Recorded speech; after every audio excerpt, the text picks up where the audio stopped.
10 question number 10 की हम बात करते हैं. In the context of elasticity of demand which of the following statements are accurate. Perfect elastic demand implies an infinite elasticity coefficient. Unitary elasticity demand when the percentage change in quantity demanded equals the percentage change in price. Inelastic demand implies that consumers are very responsive to price changes.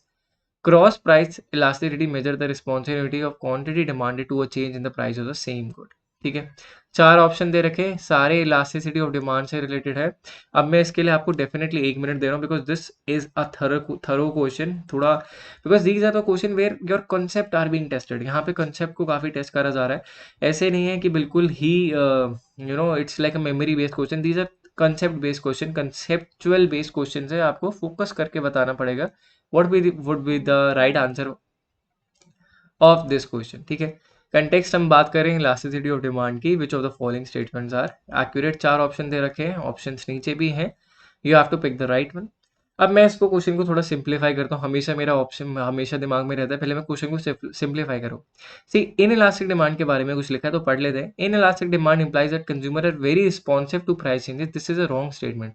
Elastic demand implies that consumer are responsive to price changes. जैसे ही अगर कुछ price change होगा तो लोग जो है उसकी क्वांटिटी डिमांड बिल्कुल कम कर देंगे. ठीक है, इन इलास्टिक डिमांड किस में प्रोडक्ट्स में लगती है. जैसे हमारे एग्जांपल होता है सॉल्ट, वेजिटेबल्स. यहाँ पे डिमांड इतना रिस्पॉन्सिव नहीं होती टू द प्राइस चेंजेस. लोगों को ये लेना पड़ता है, नेसेसरी प्रोडक्ट्स है. अगर आपका सॉल्ट की कीमत 10 से 15 रुपए भी किलो हो जाएगी तो you won't stop buying salt. Maybe not in that quantity but हाँ, सॉल्ट बाय करना नहीं बंद करोगे. तो इसको हम बोलते हैं inelastic demand. So they are not very responsive to price changes. Elastic demand are very responsive to price changes. तो जो भी सी से रिलेटेड ऑप्शन है that I have to ignore. अब ये बात करते हैं unitary elastic demand occurs when the percentage change in quantity demanded equal to the percentage change in price. हमने ये पढ़ा है, जब भी यूनिटरी मतलब 1 यूनिटरी जब दोनों साइड इक्वल होती है, quantity change in demand is equal to quantity change in prices, percentage change in prices, इसको हम यूनिटरी इलास्टिक डिमांड बोलते हैं. तो option number B is right. तो बी दोनों में ही है यहाँ पे. ओके, अब हमें ये बताना है कि डी और ए में कौन सा सही है. तो पहले पढ़ते हैं D. Cross price elasticity measure the responsiveness of quantity demanded to a change in the price of the same good. ठीक है, हमने बात की क्रॉस प्राइस की. हम बात करें मतलब कि जो क्वांटिटी डिमांडेड है वो कितना चेंज हो रही है प्राइस से रिलेटेड, कितना प्राइस की वजह से फर्क पड़ता है. तो right this option is the right one. तो option B and D are the right one for this particular question. Perfect elastic demand implies an infinite elasticity. Infinite की बात करें, इनफाइनाइट नहीं होता इलास्टिसिटी. इलास्टिसिटी कोफिशिएंट होता है, in elastic demand में नहीं होता. वहां पे यहाँ पे इन इलास्टिक डिमांड होता तो this would have been the right option. ठीक है, तो क्वेश्चन नंबर 10 का right answer is option B and D. ठीक है, तो let's move on to question number 11. हम बात करते हैं question number 11, another economics based question. यहाँ पे बात करें regarding the law of demand. हम सबने पढ़ा है law of demand. Which of the following statement are true. An increase in price leads to decrease in quantity demanded. Okay, it is always applicable in the case of inferior goods. Okay, demand curve slopes upward. Exception to the law exists such as Veblen goods. ठीक है, 4 options है law of demand. I hope everyone was attempting on their end. अब जैसे मैंने कहा, जब भी मेरे को कोई क्वेश्चन मिलता है I have to pick the option wise. मेरे को अगर पूरा आंसर नहीं पता, मैं ऑप्शन से पता लगाना चाहता हूँ कि क्या क्या गलत होते हैं, उनको पहले इग्नोर करना चाहता हूँ. से डिमांड कब जो होता है हमारा हमेशा डाउनवर्ड स्लोपिंग होता है. सप्लाई कब होता है जो अपवर्ड स्लोपिंग होता है. तो डिमांड कर्व स्लोप अपवर्ड तो गलत स्टेटमेंट हो गए. It is always applicable in case of inferior goods, ये भी गलत स्टेटमेंट है. ऐसा नहीं है. हमारा लॉ ऑफ डिमांड का मतलब ही होता है द चेंज इन प्राइस. जैसे ही प्राइस बढ़ता है तो हमारा डिमांड जो है कम हो जाता है. Like they have an inverse relationship. So that मतलब option number A is right, that increase in price lead to decrease in quantity demanded because they have a inverse relationship. So this I know. Exception to the good law exists such as Veblen goods. अब Veblen पे आते हैं. Veblen क्या है? So this is Veblen goods are named after a famous American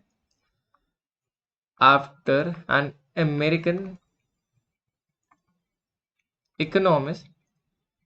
ठीक है, उनके नाम के ऊपर रखा है वेबलन गुड्स को. उनका सरनेम था Veblen.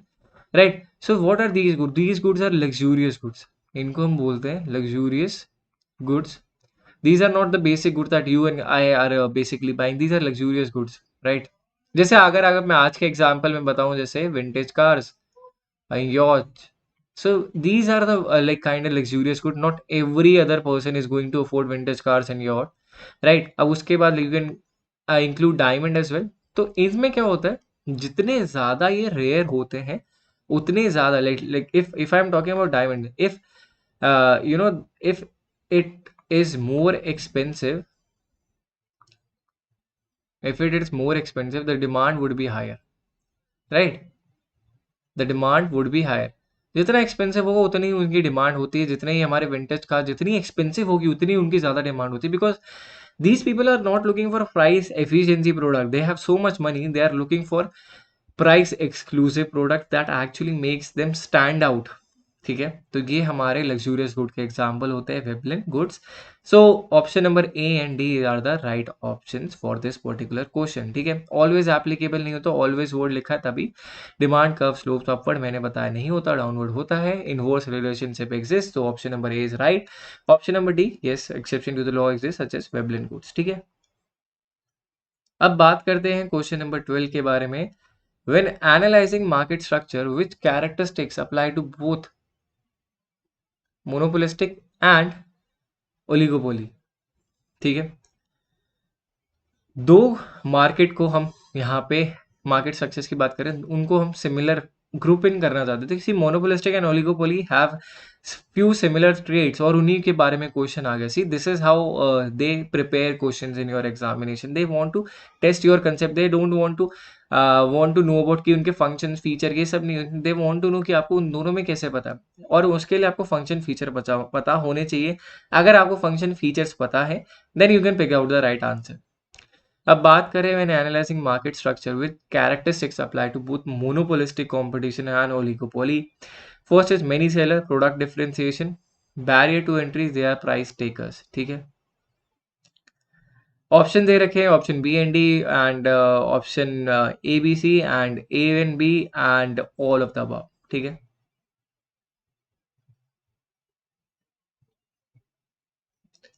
Okay, so I have given you time. आप अपनी एंड से भी टाइम लो, कोशिश करो कि आप इन क्वेश्चंस को खुद से भी सॉल्व करो, right?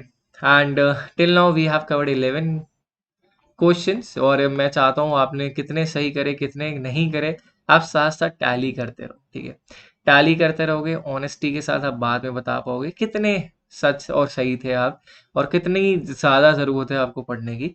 So if you are being honest with yourself, you will definitely succeed. If you are one of those guys who are like कि क्या ही फ़र्क पड़ता है, let us learn through the video, उससे you are missing out.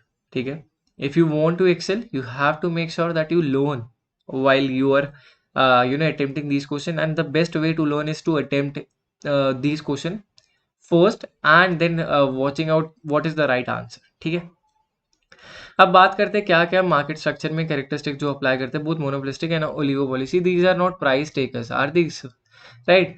Price takers हैं, price makers हैं, तो ये तो नहीं होगा. तो anyone with option D will be wrong. Barriers to entry, देखो इतने ज़्यादा बैरियर्स नहीं है एंट्री के. अगर हम बात करें मोनोपोली नहीं बात करें तो बैरियर्स टू एंट्री में नहीं है. There are many sellers, definitely there are many sellers, and then there is product differentiation. ठीक है, प्रोडक्ट डिफरेंशिएशन होती है and there are many sellers. So option number A and B would be the right answer. ठीक है, price पे इतना war नहीं करते, प्रोडक्ट को थोड़ा डिफरेंट करते हैं. There is no homogeneous product, product differ करते हैं, and there are many sellers. ऐसा नहीं कि एक ही सेलर है. ऑब्वियसली मोनोपोलिस्टिक में आपको ज़्यादा सेलर्स मिलते हैं, राइट? तो A and B would be the right answer in this case. अब बात करते हैं question number 13. In the context of pricing strategies which of the following are characteristics of penetration pricing? Okay, setting a high initial price to maximize profit, attracting customers with a lower initial price, targeting price sensitive markets, quickly adjusting price based on market condition. अब आपको पहले पूछा गया है penetration pricing के बारे में पूछा गया है. हमने अभी तक प्राइस स्कीमिंग के बारे में बहुत पढ़ लिया, वैल्यू बेस्ड पढ़ लिया, कॉस्ट बेस्ड पढ़ लिया. पेनिट्रेशन प्राइसिंग क्या होता है अगर आपको पता है, then you can pick out the right answer. Okay, अब मैं थोड़ी हेल्प कर देता हूँ आपकी. चलो पहले मैं आप चाहता हूँ आप अटेम्प्ट करो, ठीक है, फिर हेल्प करूंगा.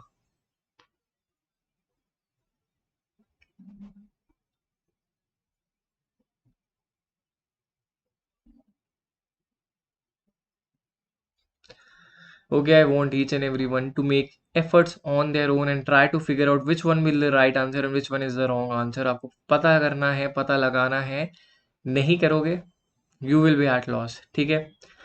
अब देखो, सिंपल सी बात है, क्वेश्चन को आसान करना है. पहले हम देखते हैं रॉन्ग ऑप्शन कौन सा है. पहली बात तो देखो, इनिशियल हाई प्राइस का मतलब प्राइस स्कीमिंग होता है, पेनिट्रेशन नहीं होता. तो ऑप्शन नंबर ए तो है नहीं, तो ए से रिलेटेड सारे ऑप्शन काट दो. तो option B and C would be the right answer. तो बी एंड सी ही सही होगा. अब वापस आते क्यों सही होगा. Attracting customers with a lower initial price, हमने पढ़ा है इसका example Jio, where there was no price initially, so offering at free kinda, but attracting customers with a lower initial price. So Jio इसका हमारा example हो गया. Then there is targeting price sensitive market. Yes, you are targeting price sensitive market like India, where you have to come out with a cheaper product so that it can be adapted by them. It can be adopted by the mass. Mass से adopt होगा कैसे, जब आप उसको सस्ता ही सस्ता ही बेचोगे तो उसके बाद फायदा होगा. तो टारगेट करना है प्राइस सेंसिटिव मार्केट्स को एंड अट्रैक्ट करना कस्टमर्स को with a lower initial prices. ठीक है, तो B and C would be the right answer. Right, option से काफी इजी हो गया. अब बात करते हैं क्वेश्चन नंबर 14 पे. तभी मैं रुक गया था कि अगर मैंने हिंट दे दिया तो question would make any sense. When analysing the concept of price elasticity of demand, which factors influence the responsiveness of consumer to a price change. अब हम बात कर रहे हैं कौन कौन से फैक्टर्स जो होते हैं वो इन्फ्लुएंस करते हैं responsiveness of a consumer to a price change. मतलब प्राइस चेंज होता है तो कितना फर्क पड़ता है एक्चुअली में, और क्यों फर्क पड़ता है, किन फैक्टर्स की वजह से फर्क पड़ता है, वो आपको बताना है. 4 ऑप्शन दे रखे हैं. First is availability of substitute, income level of consumers, government regulation, production cost. Right, so give it a try. आप अपनी तरफ से ट्राई दो and we have covered 13 questions till now. तो ये भी अभी हो ही जाएगा. Not that, as I said, this is not a difficult thing, easier to do, ज़्यादा डिफिकल्ट नहीं है. Right, when analysing the concept of price elasticity to demand, which factors influence the responsiveness of consumer to a price. ठीक है, तो production cost तो नहीं होता. हम बात यहाँ पे प्रोडक्शन कॉस्ट की हम नहीं कर रहे हैं. तो ऑप्शन डी से कोई रिलेटेड है, डी से रिलेटेड है तो उसको हटा दो, दिस को भी हटा दो. गवर्नमेंट रेगुलेशंस होता है, नहीं होता है, क्या होता है. See, firstly availability of substitute, that is important. जब भी अगर आपको सब्स्टिट्यूट अवेलेबल होगा तो प्राइस चेंज से फर्क पड़ेगा. राइट, जब भी लेट सपोज हम कोक पेप्सी की बात करें, Coke and Pepsi they are clear substitute kind. तो अगर कोक का प्राइस अगर 10 रुपये से बढ़ जाता है, देन अगर पेप्सी का प्राइस सेम रहता है तो majority of demand will shift to Pepsi. ठीक है, अवेलेबिलिटी ऑफ सब्स्टिट्यूट होना जरूरी है. फिर उसके बाद income level of consumer. Right, अगर मेरी इनकम बढ़ गई है तो I will definitely buy, like I will purchase expensive products. वो होता है, दैट इज नेचुरल. ठीक है, तो A and B are the factors which influence the responsiveness of consumer to a price. मतलब ये इनिशिएट करते हैं जब भी अगर प्राइस चेंज हुआ है.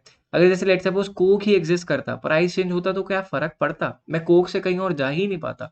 बट अगर कोक के बाद पेप्सी भी एग्जिस्ट करती है तो यहाँ पे जैसी कोक के प्राइस बढ़े, राइट, प्राइजेस बढ़े, तो मैं वहां से पेप्सी के पास चले गया बिकॉज पेप्सी के प्राइस सेम है and they offer the same more, offer the taste more और लेस द सेम. ठीक है, तो मैं पेप्सी के पास चले गया. अगर मेरी इनकम बेटर होगी तो मैं सब्सिट्यूट्स पे चले जाऊंगा जो बेटर हायर प्राइस दे रहा होगा. गवर्नमेंट रेगुलेशंस का कोई रोल नहीं होता. तो option number A and B, option number 3 is the right answer for this question. ठीक है, मूव ऑन करते हैं क्वेश्चन नंबर 15 पे. Consider the factors influencing pricing decisions. Which of the following are external factors that can affect a firm pricing strategy? Simple सा question है, ज़्यादा time नहीं लेंगे इस पे. Why? Because we are talking about external factors. जो भी चीज़ आपको लगे कि external factor बनाती है would be the right answer for this question. बात है economic conditions, production cost, internal organisational structure, competitive pricing strategies. ठीक है, ज़्यादा टाइम नहीं लूंगा because production cost is an internal cost, तो डेफिनेटली वो तो नहीं होगा जो हमारे एक्सटर्नल फैक्टर्स में आएगा. फिर हम बात करते हैं internal organisational structure, that is also in part, internal लिखा ही तो है तो एक्सटर्नल का कैसे बनेगा part. Economic condition and competitive pricing strategies are not in your hand, तभी उनको हम एक्सटर्नल बोलेंगे. Those things which are not in your hand they are called external pricing. ठीक है, so option number A and D would be the right answer for this question. ठीक है, simple था इसलिए मैंने ज़्यादा टाइम नहीं लिया इस पर. बात करते हैं क्वेश्चन नंबर 16 की. In context of cost based pricing, which components are considered when determine the selling price. हम बात कर रहे हैं कॉस्ट बेस्ड प्राइसिंग की। अब इसमें हम बात करें कंपोनेंट्स की। See how they are like evolving question. एक एक दो दो साल में कॉस्ट बेस्ड प्राइसिंग से कितने क्वेश्चन आ गए, ठीक है। कॉस्ट बेस्ड प्राइसिंग के मेथड्स, हमने मेथड्स पढ़ लिए, मेथड्स के ऑप्शन देख लिए, क्या क्या आता है उसमें वो देख लिए। अब now they are after components की बनता किस किस से, ठीक है। So this is how they are evolving and this is how you have also evolve, you have to also evolve so that you can get you can like, because no one would have thought कि ये question भी आएगा unless it appeared in the examination। तो उसके बाद वहाँ पे you don't have to get blank, you have to figure it out what could be the next thing that they will be asking in the examination, और उसके base पे you have to pick the right answer, right। तो हम cost based pricing के components की हम बात कर रहे हैं। वेरिएबल कॉस्ट होता है, फिक्स कॉस्ट होता है, मार्कअप परसेंटेज, कॉम्पिटिटिव प्राइस, ठीक है। सिंपल सा है, लॉजिकली अगर हम लगाएंगे तो चार ऑप्शन दे रखे, you have to pick the right one. Okay, तो कॉस्ट बेस्ड प्राइसिंग जैसे हमने मेथड्स अभी तक कंप्लीट कर रही हैं, जैसे हमारा मार्कअप प्राइस था, अब्जॉर्प्शन प्राइसिंग था। कंपोनेंट्स की अगर हम बात करें, सी कॉस्ट में क्या आता है, टोटल कॉस्ट में क्या आता है, variable cost, fix cost, and because we are selling so we have to include markup percentage as well, because markup नहीं लगाओगे तो आप अल्टीमेटली कॉस्ट कैसे कवर करोगे। So variable cost, fix cost, markup percentage, these three are the right option A, B and C. Competitor price cost based pricing में नहीं होता, we are not looking towards competitor price. तो हम देखते पहले उसी को फॉलो कर लेते, अगर कॉम्पिटिटर प्राइस की स्ट्रैटेजी फॉलो करनी थी तो ये सब इतना दिमाग लगाते ही नहीं कि वेरिएबल कॉस्ट क्या है, फिक्स कॉस्ट क्या है, कैलकुलेट क्यों करते, मार्कअप क्यों ऐड करते, इतना दिमाग लगाते नहीं, सीधा कॉम्पिटिटर के प्राइस को कॉपी कर लेते। तो वो कॉम्पिटिटर प्राइस क्वेश्चन नंबर 16 का बनता फोर्थ पार्ट, बट हमें नहीं चाहिए because we are following our own strategy. तो यहाँ पे variable cost, fix cost, markup percentage would be the right answer.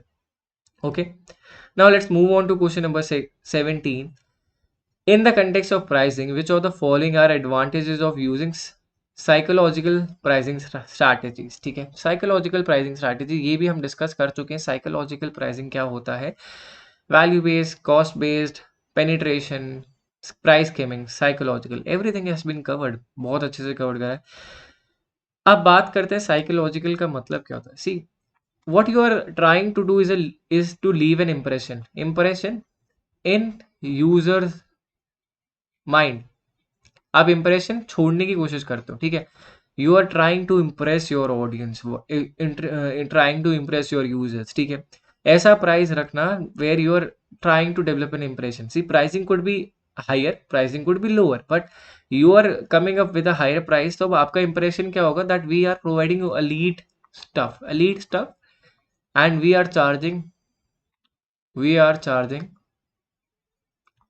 higher for that। See basically okay, higher for that. See basically यहाँ पे argument क्या है कि आप हायर प्राइस रखोगे, elite स्टफ प्रोवाइड कराने की कोशिश करो, राइट। हमने भी देखा है, लेट्स सपोज अगर हम लेट्स ब्रांडेड प्रोडक्ट्स की बात करें, right, branded and non branded. Okay, I will tell you an example. Non branded cloth shop है, ठीक है। देयर इज, यहाँ पे कोई ऐसी ब्रांड नाम नहीं ले रहा, एक ब्रांड का नाम ले, ऐसी नाम ले लो या प्रोडक्ट ले लो। एंड एक नॉन ब्रांडेड शॉप पे भी जाओगे ना, वहां पे सिर्फ इनका टैग नहीं लगा होगा, ठीक है। There they have the same cloth है दोनों के पास, बट यहाँ पे इनके पास टैग नहीं है, ठीक है। This has the tag of the brand, ठीक है। यहाँ पे they don't have the tag. अब होता क्या है, जब इनके पास टैग है, they are charging you higher, thinking कि that we are providing you better quality और बेटर प्रोडक्ट। वहीं पे नॉन ब्रांडेड के पास they don't have the tag, even though their supplier, even though the supplier are same, मतलब इनको दोनों को सप्लाई करने वाला एक ही पर्सन है, बस यहाँ पे टैग और ऐड कर देता है। तो टैग की ऐड ऑन करने की वजह से they are charging you heavier और हेफ्टी प्राइसेस। बट जब हम नॉन ब्रांडेड में बात करते हैं, they don't have the tag, they don't have a brand name associated with it, तो उनके पास उतना ऑप्शन नहीं होता हायर प्राइस चार्ज करने का।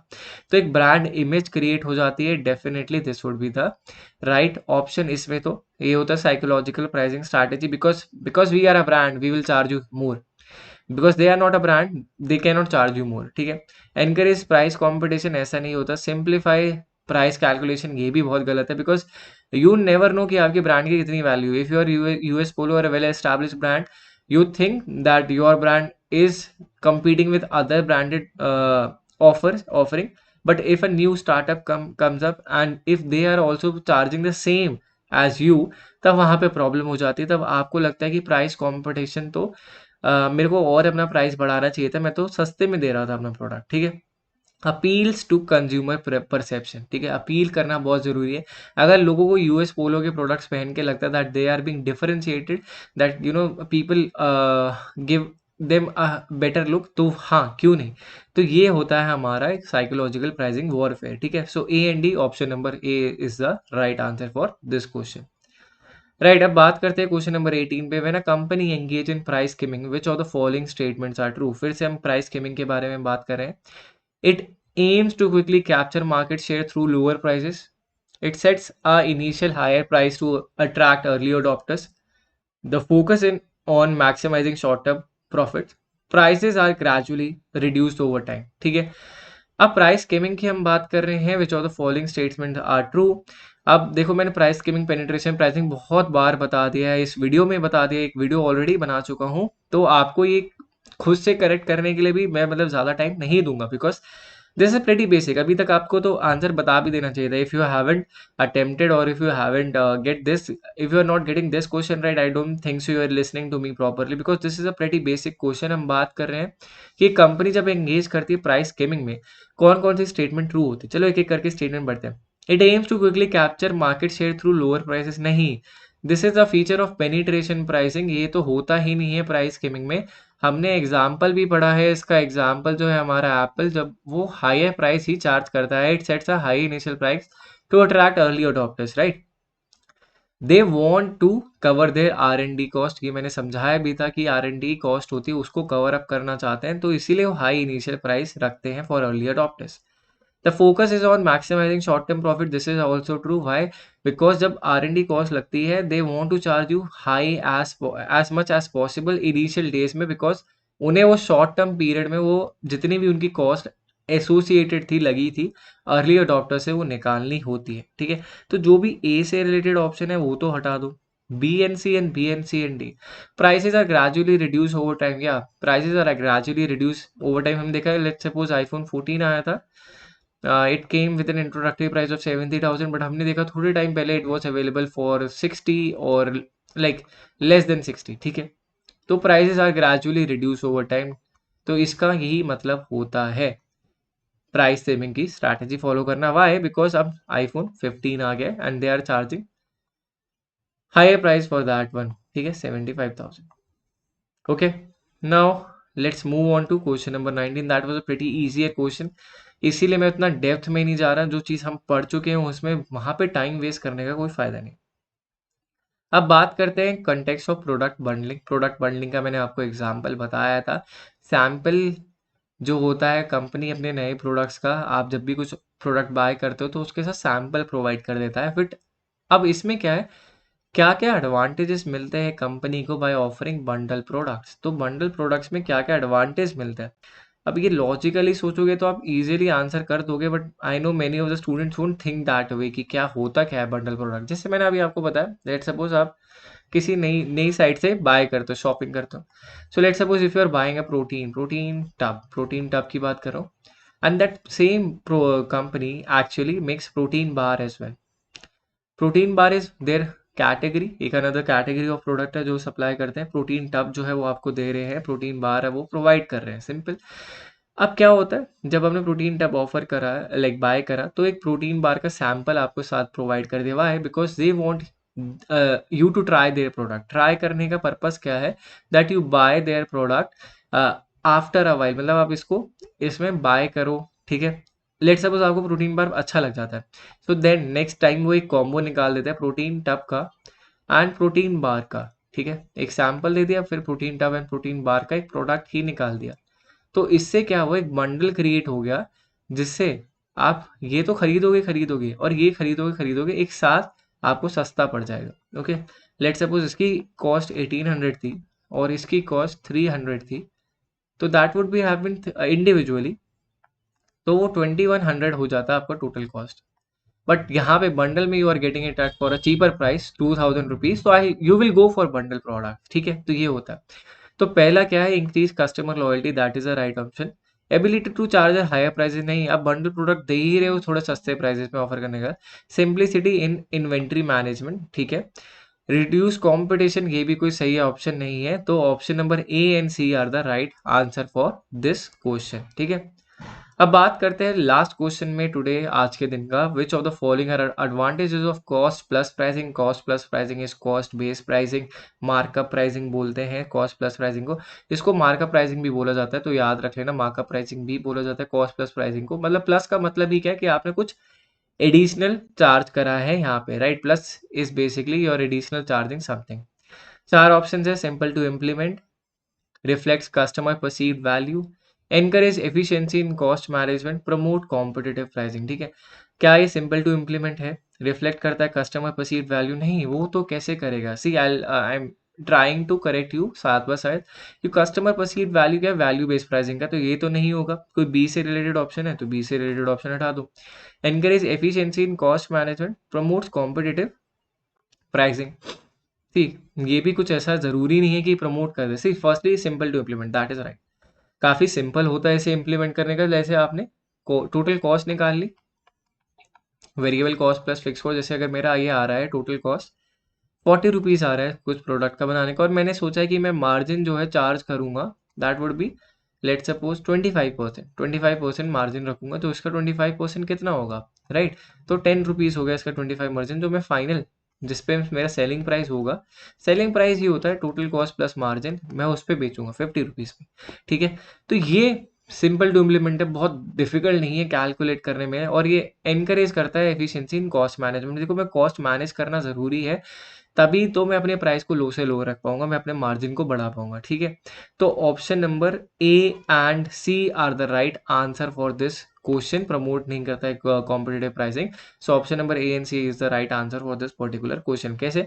सिंपल टू इम्प्लीमेंट है, जैसे मैंने बताया, कॉल कैलकुलेट करना, मार्जिन है, ये मार्जिन का एडअप करा है मैंने 25%, तो ज़्यादा डिफिकल्ट नहीं है इसको कैलकुलेट करना। वहीं पे सेलिंग प्राइस की अगर मैं बात करूँ, ये मैं कैलकुलेट कर सकता हूँ ईजिली।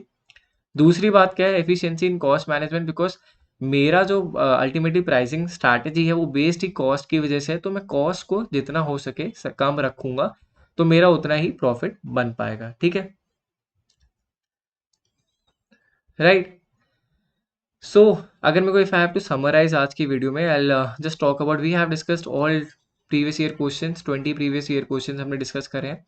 उसमें हम बात करी है किसके बारे में, we have discussed about all the topics about economics, economics and pricing decisions मैंने अच्छे से डिस्कस करा है। सारे इको के, माइक्रो इकोनॉमिक्स के क्वेश्चंस मैंने, जिनकी थ्योरीज इंपॉर्टेंट होती है, सारे मार्केट स्ट्रक्चर सब मैंने लिए हैं क्लास में, और ये सारे क्वेश्चन आते हैं प्राइसिंग डिसीजंस के प्रीवियस ईयर क्वेश्चन, जो बहुत रिलेटेबल हैं, बार बार आने के चांसेस हैं, आ भी चुके हैं, उनको मैंने पिकअप करे, हॉट टॉपिक्स हैं, और ये डेफिनेटली आपको प्रैक्टिस करने बहुत ज़रूरी है। Now, if you have to prepare for your UGC examination, paper one is compulsory as you know, ठीक है।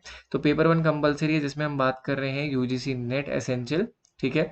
यहाँ पे if you want to get any unit, 10 की 10 यूनिट से related, if you want to get ebook, free ebook, you can claim it by WhatsApping on this number 9873907600, and you can get ebook, और आपको free ई book मिल जाएगी, where you can comprehensive prepare for all the 10 units in paper one, ठीक है, right. So thank you all for joining today. आज एक comprehensive लंबा session था, right. Firstly what you have to do, mention your score in comment section, score बताना है अपना comment section में, that is important. How many of you got it right, 20 में से आपके कितने सही हैं, right. If you are getting anywhere 17 to 20 right in this question है, राइट, तो आपका जो प्रिपरेशन है काफ़ी अच्छी जा रही है। इफ एनीवेयर इज 12 to 15 और 16 लेट सपोज, तो यू हैव टू रिवाइज, आपको रिवाइज करना है। इसके बिलो जितना भी स्कोर है, you have to start studying. अभी आपने अच्छे से पढ़ाई नहीं करी, anything below needs to study, ठीक है, right. So you have to mention your score in the comment section, simple है। और उसके बाद अगर आपको वीडियो पसंद आए, because we have you know given so much efforts, तो आपको क्या करना है, सिंपल एक लाइक लीव कर देना है, ज़्यादा कुछ नहीं, लाइक कर देना है। Subscribe to the channel so that whenever I come up with the next video, and hit the bell icon, you get notified for the same. and share this video with your friends and whosoever is preparing for your for UGC examinations, paper 2 commerce specifically. They can actually get help or benefited from all the sessions, right? And one more important thing, that if you want to test yourself out, what you can do is download Talent Blazer app from the Play Store. The link for the same will be mentioned in the description below. Play Stores की link जो है जिससे आप download कर सकते हो Talent Blazer app, वो mention होगी डिस्क्रिप्शन में, वहाँ से ऐप डाउनलोड करो। उसके बाद आपको मॉक टेस्ट देने, you can simply give mock test for free as well, वहाँ पे भी आपको फ्री में मॉक टेस्ट मिलने का ऑप्शन मिलता है। डाउनलोड करो, मॉक टेस्ट दो फ्री में, there is no harm. And like करना मत भूलना, वीडियो को सब्सक्राइब भी करना है, so that whenever I come with the next video you get notified for the same. So thank you all for joining. Make sure you get subscribed and you join me in the next video whenever I come up with a new video on paper 2 commerce. Okay.